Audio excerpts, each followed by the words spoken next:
پھر یہ ہے کہ اللہ سبحانہ تعالیٰ نے اپنا یہ نام خود رکھا ہے، اضافت کے ساتھ بھی اور اس کے بغیر بھی، اور حقیقت یہ ہے کہ تمام انبیاء بھی اس نام کو استعمال کرتے رہے ہیں۔ ہم دیکھتے ہیں کہ سورۃ البقرہ میں اللہ تعالیٰ کا ارشاد ہے، اللہ تعالیٰ جب یعقوب علیہ السلام کی وفات کا وقت ذکر کرتے ہیں کہ ام کنتم شہداء اذ حضر یعقوب الموت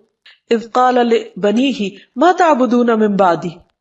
کیا تم حاضر تھے اس وقت جب یعقوب کو موت آئی، جب اس نے اپنے بچوں سے کہا کہ میرے بعد تم کس کی عبادت کرو گے، کس کے آگے جھکو گے؟ تو انہوں نے کیا کہا؟ نعبد الہک وَإِلَٰهَ آبَائِكَ إِبْرَاهِيمَ وَإِسْمَاعِيلَ وَإِسْحَاقَ إِلَٰهًا وَاحِدًا وَنَحْنُ لَهُ مُسْلِمُونَ، ہم تیرے معبود نعبد الہک، اس کی عبادت کریں گے۔ یہاں بھی لفظ الہ استعمال ہوا کہ جب عبادت کی بات ہے تو پھر ساتھ ہی الہ کا لفظ آ جاتا ہے کہ وہ خاص معبود جو عبادت کا مستحق ہے۔ تو تیرے معبود اور تیرے آبا یعنی ابراہیم، اسماعیل، اسحاق، ان سب کے الہ کی جو ایک ہی الہ ہے اس کی ہم سب عبادت کریں گے۔ تو گویا یعقوب علیہ السلام اپنی اولاد کو ایک اللہ الالہ کی عبادت کی تاکید کر کے گئے، وصیت کر کے گئے۔ پھر اسی طرح اللہ کا نام الالہ اللہ تعالیٰ کی ذات اور اس کی صفات پر دلالت کرتا ہے، یعنی اللہ تعالیٰ کا یہ نام جو ہے وہ اس کی صفات کو بھی بیان کرتا ہے، اور حقیقت یہ ہے کہ یہ صرف اللہ سبحانہ تعالیٰ ہی کے لیے ہے۔ یہاں یہ بات بھی یاد رہے کہ اللہ سبحانہ تعالیٰ نے خود اپنے ساتھ دوسرے الہوں کا انکار کیا ہے۔ قرآن مجید میں اللہ تعالیٰ فرماتے ہیں سورۃ المؤمنون میں مَتَّخَذَ اللَّهُ مِن وَلَدٍ، اللہ نے کوئی اولاد نہیں بنائی، وَمَا كَانَ مَعَهُ مِنْ إِلَٰهٍ، اور اس کے ساتھ کبھی کوئی الہ رہا ہی نہیں، کوئی اور الہ ہے ہی نہیں، نہ تھا نہ ہے اور نہ کبھی ہو سکتا ہے۔ کیوں؟ اس کے لیے بہت خوبصورت دلیل دی گئی کہ اِذًا لَذَهَبَ كُلُّ إِلَٰهٍ بِمَا خَلَقَ، اگر کوئی اور الہ ہوتا تو وہ جو اس نے بنایا ہوتا وہ اپنے ساتھ لے جاتا، یہ باہم کلیش بھی ہوتا۔ وَلَعَلَىٰ بَعْضُهُمْ عَلَىٰ بَعْضٍ، اور ان میں سے بعض پہ چڑھائی کر دیتے، کیونکہ جب اختیارات بہت سے لوگوں کے ایک جیسے ہوں تو ان میں سے پھر وہ دوسروں سے آگے بڑھنے کے لیے ان کو ہرانے کی کوشش کرے گا۔ سبحان اللہ، اللہ پاک ہے عما یصفون، اس سے جو وہ وصف بیان کرتے ہیں اللہ کا، یعنی اللہ سبحانہ تعالیٰ کے ساتھ کوئی اور الہ ہو ہی نہیں سکتا، کیونکہ کوئی اور ایسی صفات کے لائق ہی نہیں اور کوئی معبود ہے ہی نہیں۔ عبادت کا مستحق صرف اللہ ہے۔ تمام انبیاء نے اسی کی دعوت دی ہے، اعبدوا اللہ ما لکم من الہ غیرہ، اللہ کی عبادت کرو، اس کے سوا تمہارا کوئی الہ نہیں۔ واعبدوا اللہ ولا تشرکوا بہ شیئا، اور اللہ کی عبادت کرو اور اس کے ساتھ کسی کو شریک نہ ٹھہراؤ، کیونکہ ہماری زندگی کا مقصد ہی عبادت ہے اور عبادت اللہ کا حق ہے، اس لیے ہمیں سوچ سمجھ کر اس حق کو ادا کرنا ہے۔ ایسا نہ ہو کہ ہم کوشش بھی کریں، محنت بھی کریں، لیکن وہ اس کے ہاں قبول نہ ہو جس نے دراصل ہمیں پیدا ہی اس کام کے لیے کیا ہے۔ معاذ رضی اللہ عنہ سے مروی ہے کہ نبی صلی اللہ علیہ وسلم جس گدھے پر سوار تھے میں اس کے اوپر آپ کے ساتھ پیچھے بیٹھا ہوا تھا، سواری کر کے کہیں جا رہے تھے۔ اس گدھے کا نام عفیر تھا۔ آپ نے فرمایا، اے معاذ، کیا تمہیں معلوم ہے کہ اللہ تعالیٰ کا حق اپنے بندوں پر کیا ہے اور بندوں کا حق اللہ تعالیٰ پر کیا ہے؟ میں نے کہا کہ اللہ اور اس کا رسول ہی زیادہ جانتے ہیں۔ آپ نے فرمایا، اللہ کا حق اپنے بندوں پر یہ ہے کہ وہ اس کی عبادت کرے اور اس کے ساتھ کسی دوسرے کو شریک نہ ٹھہرائے، اور بندوں کا حق اللہ پر یہ ہے کہ جو بندہ اللہ کے ساتھ کسی کو شریک نہ ٹھہرائے اللہ اسے عذاب نہ دے، یعنی جو شخص توحید پر ہو پھر اللہ سبحانہ تعالیٰ اس کو اپنے عذاب سے، سزا سے محفوظ رکھے۔ پھر یہ ہے کہ اللہ تعالیٰ کو راضی کرنے کے لیے ضروری ہے کہ ہم صرف اسی کی عبادت کریں اور اس کے ساتھ کسی کو شریک نہ ٹھہرائیں، اور اللہ کی رسی کو مضبوطی سے تھامے رکھیں اور کسی تفرقہ بازی کا شکار نہ ہو۔ پھر یہ بھی یاد رہے کہ جو شخص اللہ کو اپنا الہ مان لیتا ہے وہ سلامت رہتا ہے۔ قرآن مجید میں آتا ہے الذین آمنوا ولم یلبسوا ایمانہم بظلم اولئک لہم الامن وہم مہتدون، جو لوگ ایمان لائے پھر اپنے ایمان کو ظلم یعنی شرک سے آلودہ نہیں کیا، یعنی اللہ کا حق عبادت کسی اور کو نہیں دیا، اس کے ساتھ کسی اور کو شریک نہیں کیا عبادت میں، یہی لوگ قیامت کے دن امن میں رہیں گے اور دنیا اور آخرت میں یہی لوگ ہدایت یافتہ ہوں گے۔ پھر اگر کوئی شخص اللہ سبحانہ تعالیٰ کی حفاظت حاصل کرنا چاہتا ہے، یعنی اس کے عذاب سے اللہ کی پناہ میں رہنا چاہتا ہے، تو اس کے لیے بھی یہی ضروری ہے کہ وہ الالہ ہی کی عبادت کرے۔ رسول اللہ صلی اللہ علیہ وسلم نے حضرت معاذ سے فرمایا تھا احفظ اللہ یحفظ کا، اے معاذ اللہ کی حفاظت کرو، یعنی اس کے حقوق کی حفاظت کرو، اس کی عبادت میں کسی کو شریک نہ کرو، یحفظ کا، وہ اللہ تمہاری حفاظت کرے گا، احفظ اللہ تجدہ تجاہک، اللہ کی حفاظت کرو یعنی اللہ کے حق کی حفاظت کرو، تجدہ تجاہک، تم اسے اپنے سامنے پاؤ گے، پھر جب تمہیں اس سے کوئی کام ہوگا، ضرورت ہوگی، تم اس کو پکارو گے، اور پکارنا بھی تو عبادت ہے، تو وہ تمہاری پکار سنے گا، تمہاری مدد کرے گا اور تمہاری محتاجی کو بھی دور کرے گا۔ عام طور پر ہم یہ سمجھتے ہیں کہ اگر ہم اللہ سبحانہ وتعالیٰ کی عبادت کریں گے تو شاید زندگی ہم پر مشکل ہو جائے، ہمارے حالات تنگ ہو جائے، یا پھر ہمارے لیے دنیا کے کام کاج کا وقت نہ بچے۔ حالانکہ حقیقت اس کے برعکس ہے۔ اللہ تعالیٰ فرماتے ہیں، حدیث قدسی ہے، اے ابن آدم، یعنی اے آدم کی اولاد، تم اپنے آپ کو میری عبادت کے لیے فارغ کر لو، یعنی میری عبادت کے لیے بھی وقت نکالو، میں تمہارے دل کو بے نیازی سے بھر دوں گا، یعنی تمہیں ایک خاص قسم کی سیٹسفیکشن عطا کروں گا۔ ورنہ بعض اوقات کیا ہوتا ہے، انسان کے پاس بہت کچھ بھی ہوتا ہے لیکن اس کے دل کو اطمینان نہیں ہوتا، اس کے اندر ایک ویکیوم سا ہوتا ہے، اس کے اندر ایک خلا ہوتا ہے، اس کے اندر اطمینان نہیں ہوتا، وہ بہت کچھ کرتے ہوئے بھی یوں سمجھتا ہے کہ جیسے وہ کچھ کر نہیں پا رہا، اسے اپنا مطلوب حاصل نہیں ہو رہا، کیونکہ مطلوب حاصل اسی وقت ہو سکتا ہے جب وہ اللہ کو اپنا مطلوب بنائے اور اس کی عبادت کرے۔ تو اللہ تعالیٰ کا یہ وعدہ ہے کہ جو شخص اللہ کی عبادت کے لیے وقت نکالے گا، مثلا وقت پر نماز پڑھے گا،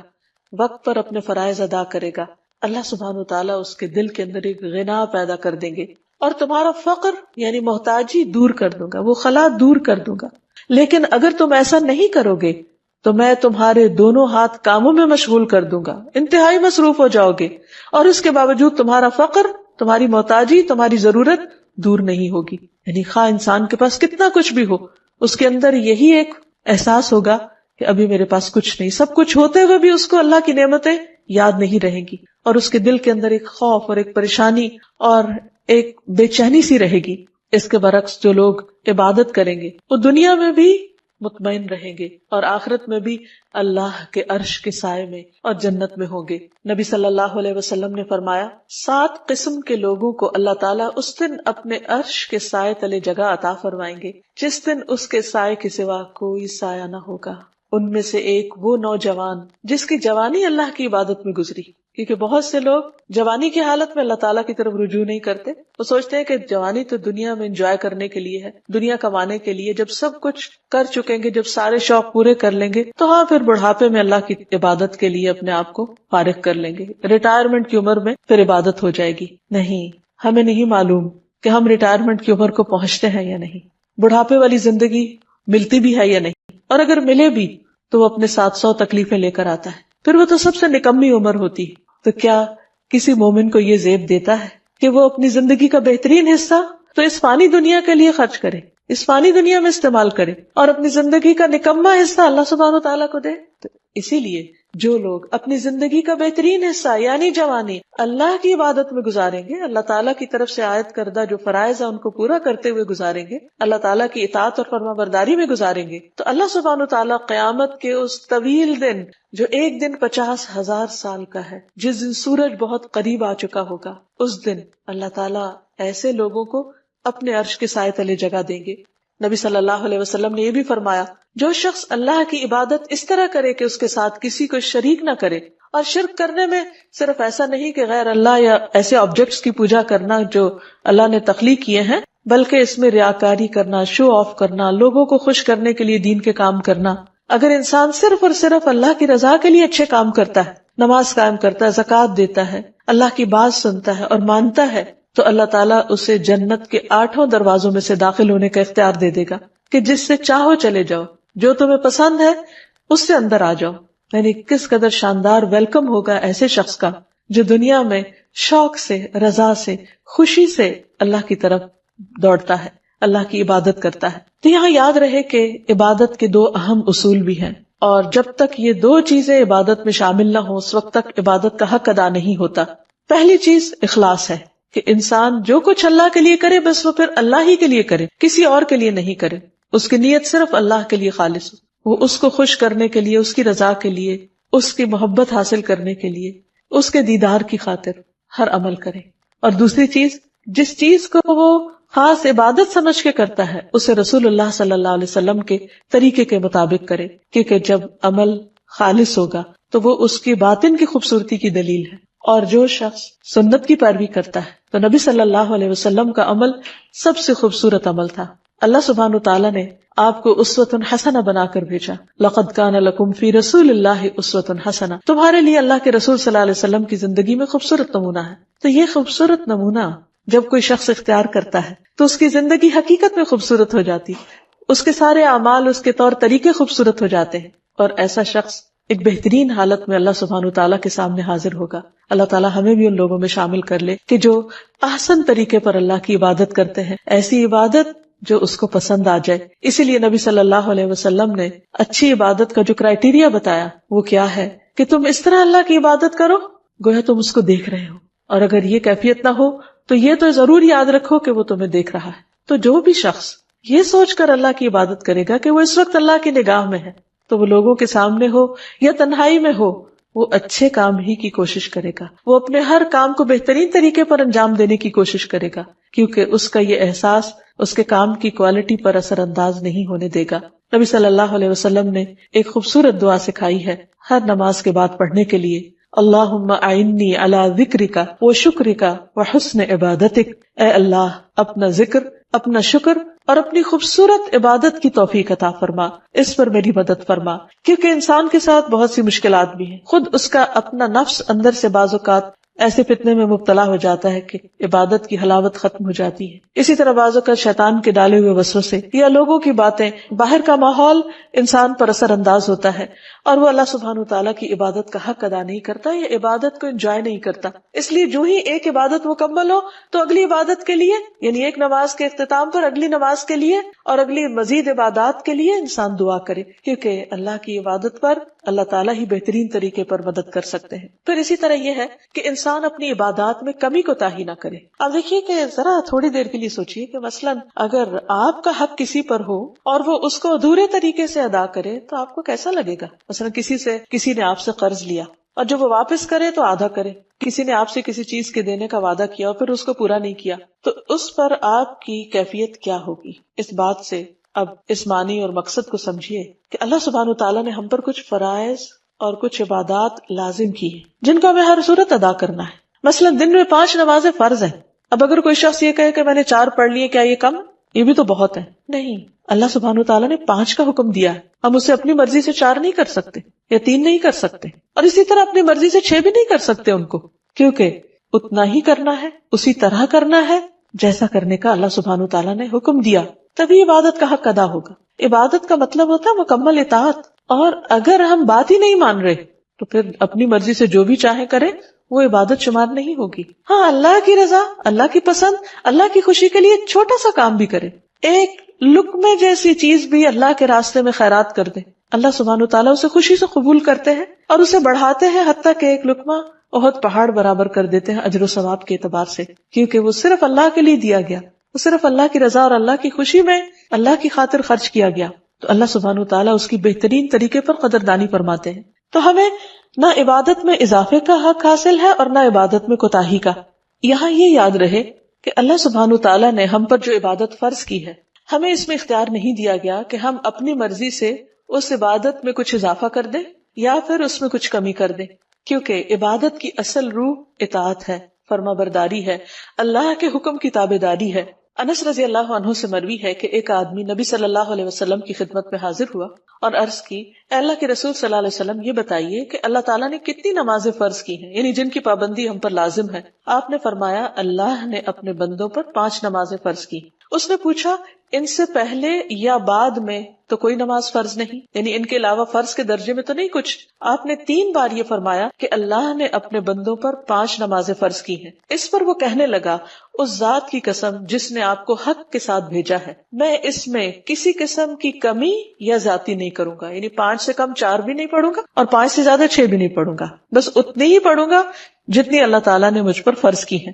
تو نبی صلی اللہ علیہ وسلم نے فرمایا، اگر یہ شخص سچا رہا، یعنی جو یہ کہہ رہا ہے اس نے ایسا ہی کیا، تو یہ جنت میں داخل ہوگا. عبادت کے سلسلے میں ایک اور بات یہ یاد رہے کہ عبادت میں شدت اور خود پسندی نہیں ہونی چاہیے، کیونکہ عبادت اللہ تعالیٰ کا حق ہے. نبی صلی اللہ علیہ وسلم نے فرمایا ایک قوم ایسی آئے گی جو عبادت کرے گی حتیٰ کہ لوگ ان کی عبادت کی کثرت پر تعجب کریں گے، بڑے حیران ہوں گے کہ اتنے عبادت گزار ہیں، لیکن وہ اس عبادت کی وجہ سے خود پسندی کا شکار ہو جائیں گے، اپنے آپ کو بڑی چیز سمجھنے لگیں گے کہ ہم بہت نیک ہیں، نکل جائیں گے جیسے تیر شکار سے نکل جاتے ہیں، کیونکہ اللہ تعالیٰ کو ایسی عبادت کی ضرورت نہیں، عبادت ہے دراصل اللہ کا حق اللہ کو خوش کرنے کے لیے کرنا ہے، نہ کہ بندوں کو دکھانے کے لیے یا بندوں کے سامنے نیک بننے کے لیے۔ تو جس بندے کے اندر عبادت کا زوم آ جائے وہ اللہ سبحانہ تعالیٰ کو پسند نہیں۔ ابلیس کے ساتھ کیا معاملہ ہوا تھا، اس کو بھی اپنی عبادت کی وجہ سے ایک خود پسندی اس کے اندر آ گئی تھی کہ جس بنا پر اس نے آدم کے آگے جھکنے سے انکار کر دیا تھا۔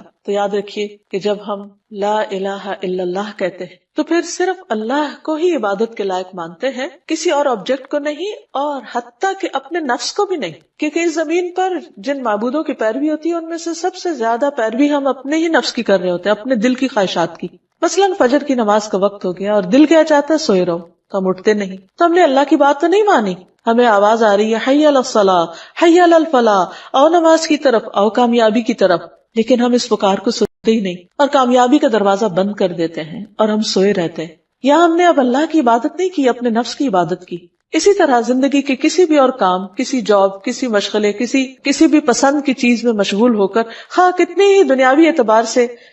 شدید ضرورت کے کام میں بھی مصروف ہو کر اگر انسان اللہ کو بھلا دیتا ہے تو یہ دراصل اپنے آپ پر ہی ظلم کرتا ہے، اور یہ لا الہ الا اللہ کے منافی ہے۔ اللہ سبحانہ وتعالیٰ نے تمام بندوں سے اپنی عبادت کا مطالبہ کیا ہے۔ قرآن مجید میں اللہ تعالیٰ فرماتے ہیں یا ایھا الناس اعبدوا ربکم الذی خلقکم والذین من قبلکم لعلکم تتقون، اے لوگو اپنے رب کی عبادت کرو جس نے تمہیں پیدا کیا اور ان کو بھی جو تم سے پہلے تھے۔ یعنی عبادت کیوں کرو؟ کیا اللہ تعالیٰ کو کوئی فائدہ ہے؟ نہیں، یہ دراصل تمہارے اپنے فائدے کی چیز ہے۔ فائدہ کیا ہوگا؟ لعلکم تتقون، تم بچ جاؤ گے، یعنی دنیا میں ان عبادات کی وجہ سے کئی برائیوں سے، کئی قسم کی مشکلات سے بچ جاؤ گے، اور آخرت میں اس آگ سے بچ جاؤ گے جو اللہ کے نافرمانوں کے لیے، سرکش اور متکبر لوگوں کے لیے تیار کی گئی ہے۔ پھر اسی طرح یہ ہے کہ عبادت ہی کا ایک حصہ یہ ہے کہ انسان اللہ سبحانہ تعالیٰ ہی سے ڈرے، ایک الہ سے۔ اللہ تعالیٰ فرماتے ہیں وقال اللہ لا تتخذوا الہین اثنین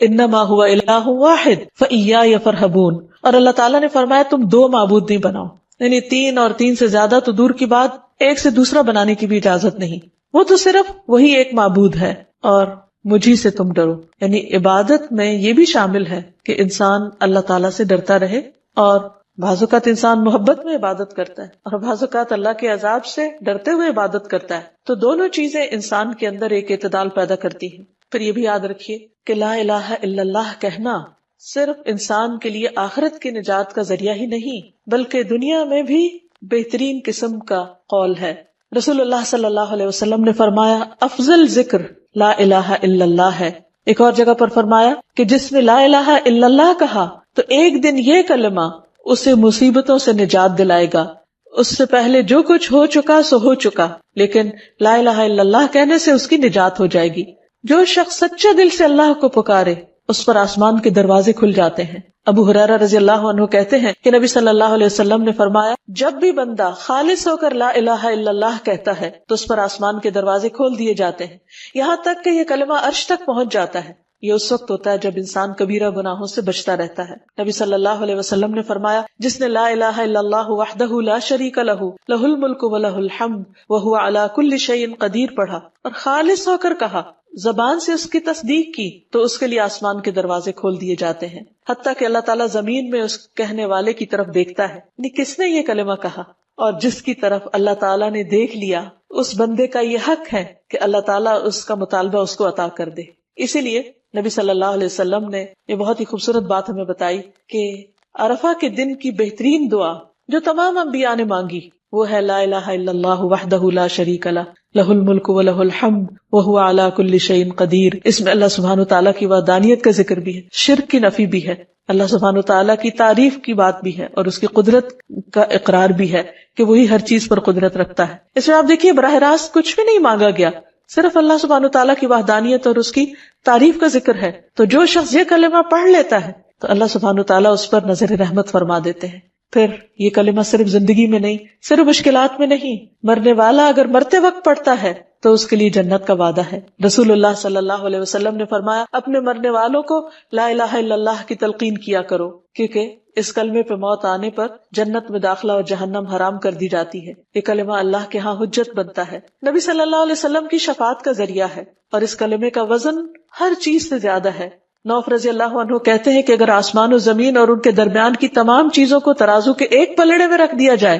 اور دوسرے پلڑے میں صرف لا الہ الا اللہ رکھ دیا جائے تو وہ دوسرا پلڑا جھک جائے گا۔ اسی لیے اگر کسی شخص نے سچے دل سے لا الہ الا اللہ پڑھا ہو اور ہر شرک سے نفی کی ہو تو قیامت کے دن یہی ایک کلمہ اس کی نجات کا ذریعہ بن جائے گا۔ اور اگر کوئی اپنے گناہوں کی وجہ سے دوزخ کی آگ میں گیا بھی تو اس لا الہ الا اللہ کی وجہ سے اس کو وہاں سے بالآخر نکال لیا جائے گا، خواہ اس نے بڑے بڑے گناہ کیے ہوں، لیکن ان گناہوں کی سزا بھگتنے کے بعد یہ کلمہ اس کی نجات کا ذریعہ بنے گا۔ تو حقیقت یہ ہے کہ اللہ سبحانہ وتعالیٰ کا یہ نام یعنی الالہ، اس کے ساتھ جب اللہ کو پکارا جاتا ہے تو انسان کی دعا قبول ہوتی ہے۔ اسی لیے نبی صلی اللہ علیہ وسلم کو خاص طور پر حکم دیا گیا قل اعوذ برب الناس ملک الناس الہ الناس من شر الوسواس الخناس الذی یوسوس فی صدور الناس من الجنۃ والناس۔ آپ کہہ دیجئے میں پناہ لیتا ہوں لوگوں کے رب کی، لوگوں کے بادشاہ کی، لوگوں کے الہ،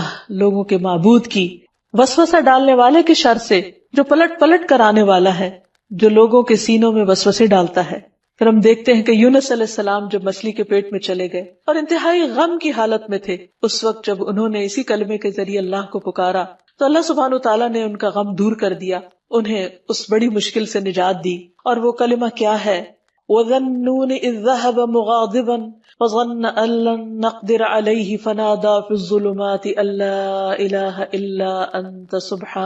سُبْحَانَكَ إِنِّي كُنتُ مِنَ الظَّالِمِينَ۔ اور مچھلی والے کو جب وہ غصے سے بھرا ہوا چلا گیا، بس اس نے سمجھا کہ ہم اس پر گرفت تنگ نہ کریں گے، تو اس نے اندھیروں میں پکارا کہ تیرے سوا کوئی معبود نہیں، صرف اس الہ کو پکارا، تو پاک ہے، یقیناً میں ظلم کرنے والوں میں سے ہو گیا ہوں۔ تو اللہ سبحانہ تعالیٰ نے انہیں وہاں سے نجات دی اور باقی سب مومنوں کو بھی بشارت دی، وَكَذَلِكَ نُنْجِي الْمُؤْمِنِينَ، کہ باقی مومنوں کو بھی ہم اسی طرح نجات دیں گے۔ اسی لیے نبی صلی اللہ علیہ وسلم جب کسی کرب کی حالت میں ہوتے، تکلیف کی حالت میں ہوتے تو پڑھتے لا الہ الا اللہ العظیم الحلیم، لا الہ الا اللہ رب العرش العظیم، لا الہ الا اللہ رب السماوات ورب الارض ورب العرش الکریم۔ اللہ صاحب عظمت اور بردبار کے سوا کوئی معبود نہیں، اللہ کے سوا کوئی معبود نہیں جو عرش عظیم کا رب ہے، اللہ کے سوا کوئی معبود نہیں جو آسمانوں اور زمین کا رب ہے اور عرش کریم کا رب ہے۔ تو جو شخص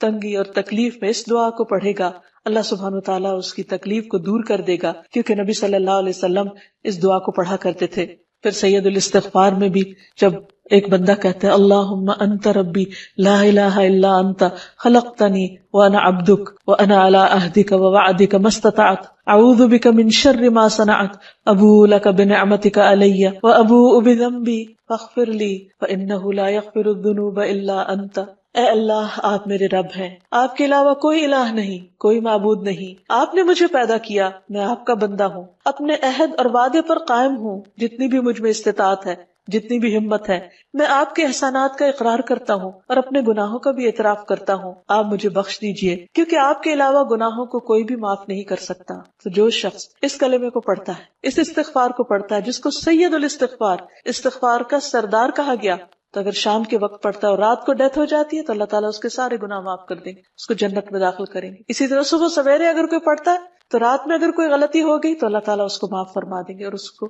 جنت میں داخل کرنے کا وعدہ کیا گیا ہے۔ تو حقیقت یہ ہے کہ انسان پر اللہ کا حق یہ ہے کہ انسان خالص ہو کر اس کی عبادت کرے اور ہر مشکل میں اسی کو پکارے اور اس کے اس نام کا واسطہ دے کر پکارے، تو انشاءاللہ اس کی دعائیں قبول ہوں گی۔ اللہ تعالیٰ ہمیں اس عمل کی توفیق عطا فرمائے۔